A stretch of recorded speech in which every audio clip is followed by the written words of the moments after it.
everyone, it's Alyce and I'm here with my July wrap-up.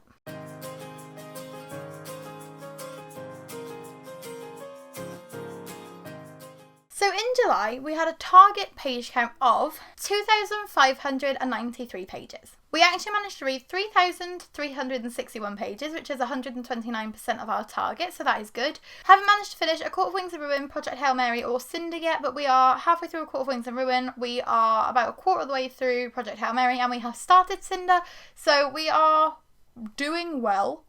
If you'd like to hear my thoughts on Glorious Rock Bottom by Bryony Gordon, The Fandom Rising by Anna Day, and Twitch by MG Leonard, then please check out our mid-month wrap-up because I talk about those 3 books in there.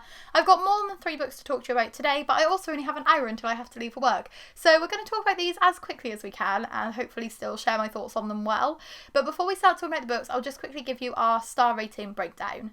So this month we had 1 DNF, 2 1 stars, 2 3 stars, 1 3.5 star, 2 4 stars, and 2 5 stars. So it has been a diverse reading month, just not the kind of diversity I would like. I'd rather be reading all 4 and 5 stars really diversely, rather than reading a range of books and also a range of ratings. But what I'll do for you is I'll just give you a quick rundown of the books. If my laptop will stop singing at me. Oh, I just need to go and get... Oh, it's actually... Hold up. So what I'll do for you, in a bit of a twist to how I normally do things, instead of doing them in the order that I read them during the month, I'm going to do them in the star ratings. So we'll start off with the worst ones and we'll get up to the best ones. I've already talked about both of the 4 stars, which was Glorious Rock Bottom and Twitch, and I've already talked about Fandom Rising, which was one of the 1 stars. So I'll start off with the DNF for this month, and that was You Will Get Through This Night by Dan Howell. I feel really bad for DNFing this one because it's a self-help book that is based off of Dan's experiences with depression and with anxiety, and he's just basically combining all of the best pieces of self-help advice together into one book to make it a bit of like an easy reference guide for anybody to just pick up, dip in and out of. I just found it really boring. I've read a lot of self-help books in the past and I thought that this one would be more to my taste because I thought that Dan's personality was going to really shine, and it does in the introduction, but then for the rest of it it's like he's just regurgitating the same old mindfulness advice, the same old tips and tricks that I've read in the past. There's nothing that makes this feel like his book, there's nothing that makes this feel unique. I managed to get 30% of the way through it and I just was bored to tears. I physically could not. I said to Sean, I was like, I just don't want to read anymore. It was just taking away the enjoyment of the whole reading experience for us. So I have put this one down. I've heard people saying that the audiobook is better because Dan actually narrates it himself. So I think you would get a lot more of that dry sarcasm and that dry humour through that way. But it just didn't work for me. So we did end up DNFing this one, which is a huge shame because I thought it was going to be really helpful. But if you are somebody who hasn't read self-help books before but would like a chance to read the kind of best advice in one place quite easily and quite distilled, it's definitely one I would recommend that you check out. So let's move on to the 1 star, which was The Pact by Amy Haydenrink. So I actually gave this 2 stars when I finished it, and then I dropped it down to 1.5 stars, and then when I was getting this ready I was like, no, it's a 1 star. I can't give it higher than that because I hated it. So basically in this book a girl is murdered and you have 2 perspectives. You have one of the girls who worked with the murdered person called Freya, and you have a journalist who is investigating the crime called Isla. And Isla is suspicious of Freya, and Freya has had a lot of problems with Nicole, who is the girl who died. So she feels really guilty because they had like a really bad relationship in the office, and she feels like because she is dating Nicole's ex, she feels like that's probably got something to do with it. And there's like a lot of drama going on. It was just so boring. It was so boring. Like, honestly, like somebody gets brutally beaten to death in the first chapter and then I just didn't care. Like, there was lots of office drama, there were lots of flashbacks. The timeline is all over the place. You've got like 5 days after the murder, then like 3 months before the murder, then like a day after the murder, then like 6 months before the murder. It's all over the place. It doesn't make any sense whatsoever. I did not enjoy the backwards and forwards. The differences between Isla and Freya's perspectives is not very pronounced. Like, they've got very similar voices. So I did find myself sometimes during the chapters where it wasn't like Freya in the office or Isla at work. When they were just like at home doing their own thing, I was getting confused between them. It was so hard to actually get my head around that. I enjoyed Shame on You by Amy Hayden-Reich. I gave that 3 stars, and I thought that this was going to be a new favourite because it sounded much more interesting, because it's like there's a pact between people. They won't like say what happened, but the pact actually doesn't come into it until really late on, and it doesn't really make much sense because it's not really anything to do with the murder. I'm completely bamboozled, if I'm honest. I don't know how this got published because it just makes no sense. There's no coherency, the characters are boring, the plot is boring, just not for me. So 1 star for that one. It's not happening. So let's move on to our 3-star books, the first one of which was Ghost Catcher by Sophie Green. This is the 3rd and final book in the Popkin and Stubbs series, and again, just didn't really do anything for me. It was just one-dimensional. I gave it 3 stars because it didn't annoy me, but I didn't love it. I don't really understand the hype with this series. They were all published within about 6 months of each other, and you can feel that. So there's a lot of grammatical mistakes, there's a lot of spelling mistakes, there's a lot of disjointed sentences. It just feels very rushed and unedited. Carl James Mountford's artwork really improves the story, but there wasn't enough of it. Whereas the first 2 books, I think he had a piece of artwork every single chapter. Because this book was longer, there was just one every 2 or 3 chapters, and I missed the artwork. And it made me kind of begrudge the story because I just wanted to get on with the pretty pictures. That's really bad. But it just didn't really do anything. Compared to the first 2 books, which are like super action-packed, this one just fell flat for me. I liked the ending. It was a satisfying ending. I like the fact it's left a little bit open, so it could potentially be continued in the future, and I would like to see these characters revisited in the future, but didn't do anything for me at all. The other 3-star for this month was When We Were Magic by Sarah Gailey, and basically exactly the same story. So a girl accidentally kills a guy when she's about to sleep with him. She makes his area explode, and her and her friends are witches, so they're like, okay, we'll fix this, we'll bring him back. Or no, they're like, we'll get rid of him. So they try and like make his body disappear, but then like random pieces of it come back, so it's like his liver, his spine, his hands and his feet, a leg, an arm and his head, I think, and his heart, which is like a really exciting start. The first couple of chapters to this book are amazing, but then nothing happens. Like, they're disposing of body parts throughout the story, but that's literally all it is. It's just like, oh, I need to get rid of my piece of Josh. Okay, let's do that. Oh, it's my turn. I need to get rid of my piece of Josh. Okay, let's do that. It's just over and over and over and over and over. And nothing. It doesn't do anything for me. I liked the representation. One of the main characters is a Muslim. One of them is Latina. There is a kind of character who is playing with their gender expression. They're potentially non-binary. There's discussions about the way that she's going to explore that further, and she might change her pronouns when she gets to New York for college. The main character is bisexual. There's a lesbian character in here. Like, it's all just like great representation, and I loved the group of friends. I just think if it hadn't been such an explosive start and such a promising plot, then I would have enjoyed it more. Like, if this had just been like witchy friends doing contemporary things, I would have liked that. But because it was like a murder mystery and like hiding the body parts and will they get caught and what's going to happen, I wanted more of the focus to be on that, but the focus was like purely on the characters and the relationships between them, and it just didn't impress me. I hated the ending. I kind of dropped this from 4 stars down to 3 stars because of the ending, because it just didn't, it made the whole story feel completely pointless. Like, you get to the end of this book and you're like, what did I even, like, why did I even bother? So this isn't one I would recommend, but I have heard amazing things about Sarah Gailey's adult novel Upright Women Wanted. So if you're interested in Sarah Gailey's writing, then that might be a better one to read from them. We then move on to the 3.5 star for this month, and that was The Slippery Slope by Lemony Snicket.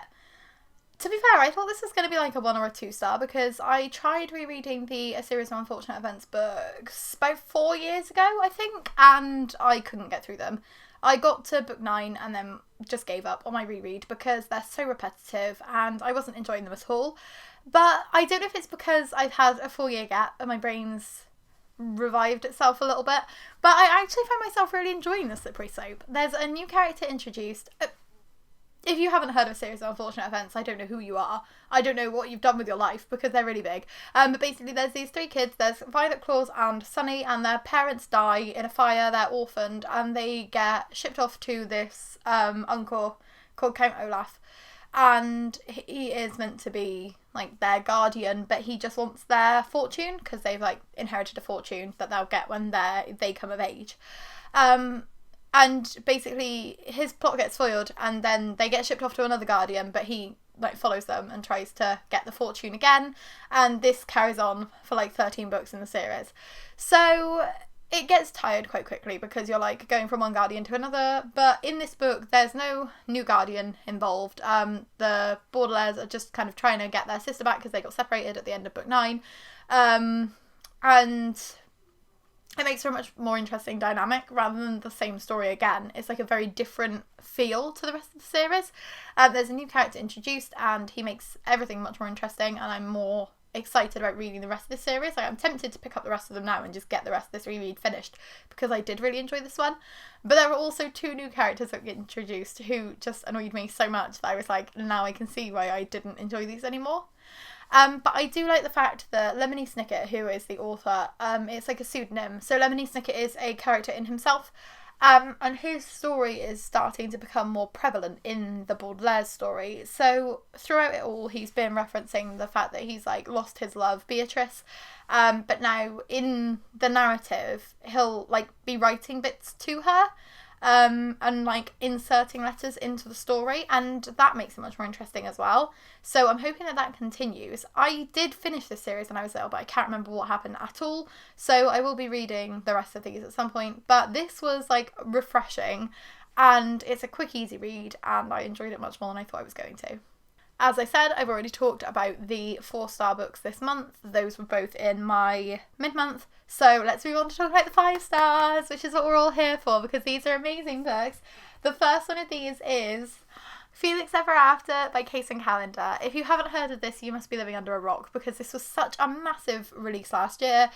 This follows a trans character called Felix, and they are doing summer school to do a portfolio ready to apply for college in the fall, and basically somebody gets hold of old pictures of Felix from before they transitioned, and they do a gallery in the entrance hall denaming Felix and showing off these pictures of who he used to be. And Felix is obviously distraught. And the administration are like, we can look into this for you. Do you want us to look into this for you? But he's like, no, because he doesn't think that anything will actually happen.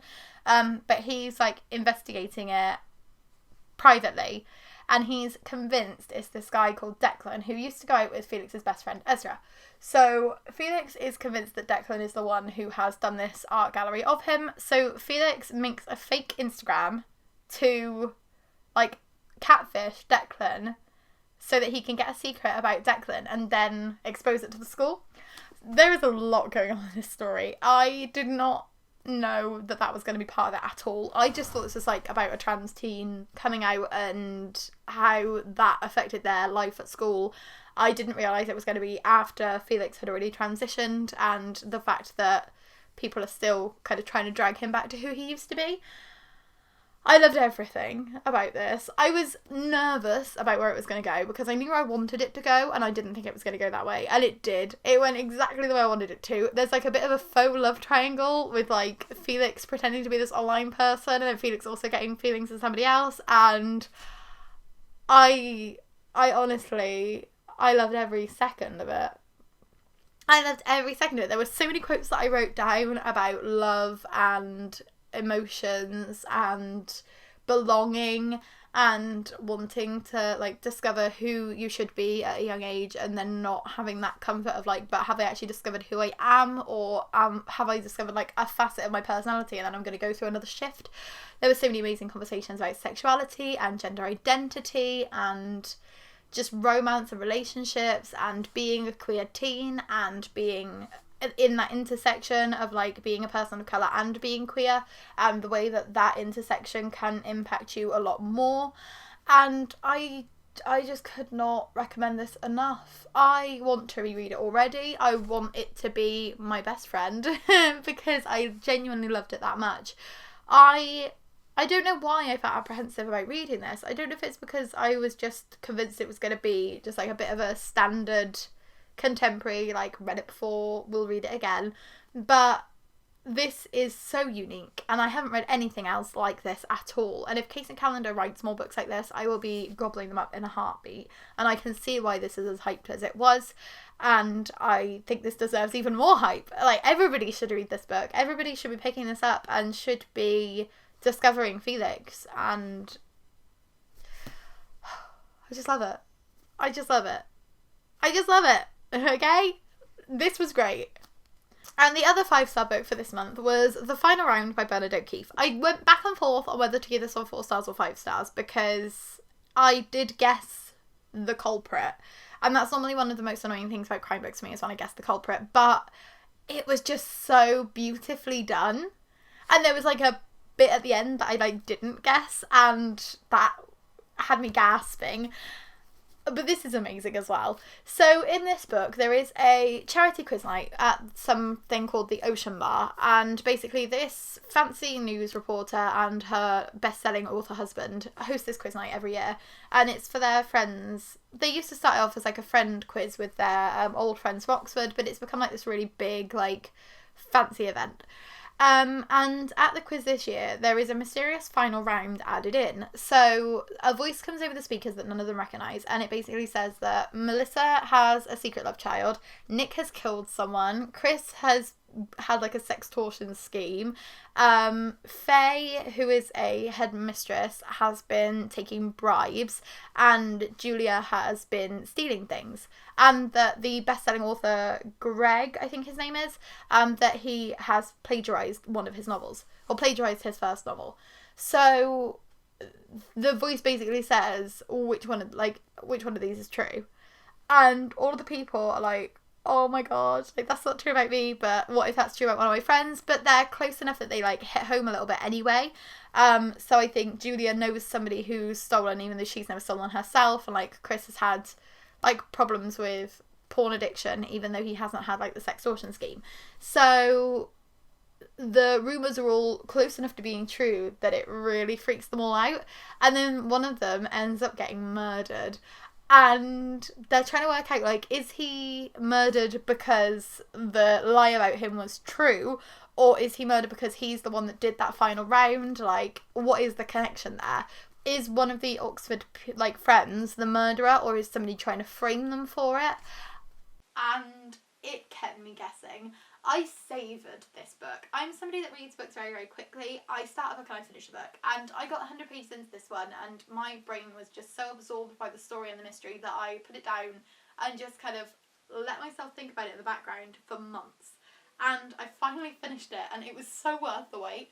And I was sent a copy of this early from Muswell Press, so I do want to say a huge thank you to Muswell Press for sending this to me, because this is a new favourite crime novel for me. D.I. Garibaldi is an amazing detective. He has his flaws. Like, he thinks he's a lot smarter than the rest of the police force, and he wants to go to university. So there's lots of like literary references through here, which is really cool. And it gives him a very unique voice compared to other detectives that I've read in the past. And I just love him. I want to read more from him. I was so blown away by the differences between all of the characters, because this is a book, it's not just in Garibaldi's perspective, it's written in third person, so you jump around all of their perspectives and you get to see a little bit of each of these people as they're dealing with these allegations against them and dealing with the death of one of their friends. And I was blown away by the characterisation. There were bits that had me laughing out loud, there were bits that had me with like my heart in my throat. I just cannot recommend this enough. This is going to be a new favourite series for me. It says this is the first book in the D.A. Garibaldi series, so as soon as the second one comes out, I'm going to be gobbling that up straight away, because, oh my god, this is what I need from crime novels, and this is why I love crime as much as I do. It just often disappoints me because I work out the culprits, and I find them a bit too obvious. But this one, I was blown away. Absolutely loved it. And so that is my July wrap up for you. I hope that you enjoyed this video. If you did, please give it a thumbs up, and if you'd like to subscribe, I'd be super duper grateful. We post new videos every Tuesday, Thursday and Saturday, so we'll have a new one coming for you in a few days. If you've read any of these books, let us know down in the comments which one was your favourite and why, and we'll see you again soon with another video. Bye!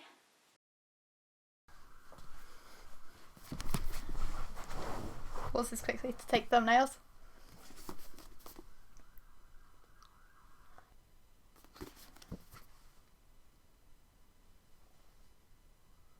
There we go.